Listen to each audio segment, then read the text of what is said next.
HCF यानी महत्तम समापवर्तक। 10th class में अक्सर महत्तम समापवर्तक यानी HCF आता है। तो HCF आप लोगों को हम तीन भागों से बताएंगे। सबसे पहले आपका 3 भाग में है कि पहला गुणनखंड विधि, फिर उसके बाद में दूसरा का है भाग विधि, फिर यूक्लिड एल्गोरिथम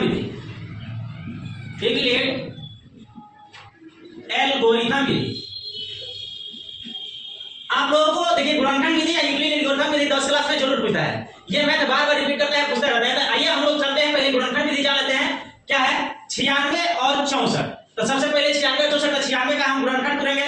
96 का गुणनखंड करिए, इसका क्या होगा 48, इसका गुणनखंड क्या हो जाएगा 24, इसका गुणनखंड क्या होगा 12, इसका 6, इसका 3, इसका 3 से नहीं कटेगा, 3 से 3 से ही कटेगा, 2 से नहीं कटेगा 1, ये आपका गुणनखंड हो गया। फिर अगला में 64 का गुणनखंड कर देंगे, यानी 64 का 32, फिर इसका 2 से भाग देंगे 16, इसका 2 से 8, इसको 2 से भाग देंगे 4, इसका 2 से भाग देंगे तो 2 और 2 से भाग देंगे 1। अब ये जो है तो 96 का हमारा गुणनखंड क्या है 2 गुणे 2 गुणे 2 गुणे 2 गुणे 2, 1 2 3 4 5, 1 2 3 4 5 और रह गया 3। 64 का क्या है 64 का क्या है 2 2 2 2 2, यानी 1 2 3 4 5 6, 1 2 3 4 5 और 1 6। अब देखिए कौन कौन मिल रहा है, ये मिल रहा है, ये मिल रहा है, ये मिल रहा है, ये मिल रहा है, ये मिल रहा है। ठीक है, तो जो मिल रहा है वो हो गया आपका, तो क्या मिल रहा है 2, क्या को मिल रहा है 1 2 3 4 5, यानी 2 आपका 5 को मिल रहा है।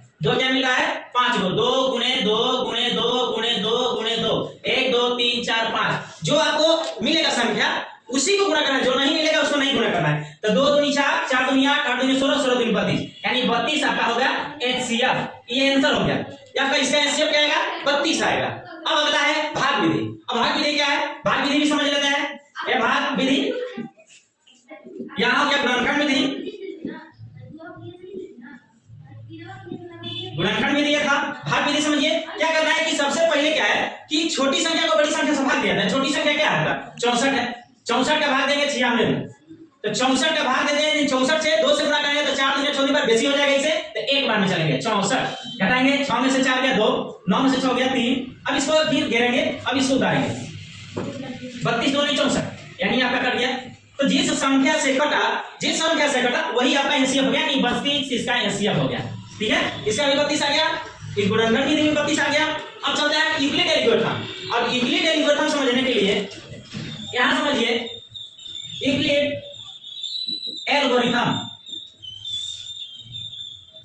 यूक्लिड एल्गोरिथम विधि आपका है 96 और 64, यानी 96 64। तो सबसे पहले इसमें क्या है छोटी संख्या, तो छोटी संख्या हमारा क्या है कि 64 है। 64 को हम क्या करेंगे कि 96 है हमारा, इससे भाग दिया जाएगा। तो सबसे पहले क्या करेंगे यहाँ 96 बराबर 64 गुणे, यानी 64 कितना से गुणा करेंगे 96 आएगा, तो दूसरे करेंगे तो बेसी हो जाएगा, इसलिए 1 से करेंगे। तो 64 एकम 64, और इसको क्या करना है कि जब गुणा कर लेते हैं 64 ले गुणा करते 64 आएगा। अब इसको जितना आया उतना तो घटाया जाता है, तो 64 ले 1 ले गुणा करेंगे तो कितना आएगा 64। तो हम 96 में और 64 को घटा देंगे तो कितना आ जाएगा 2, यह जाएगा 3, यानी आपका 32 आ गया।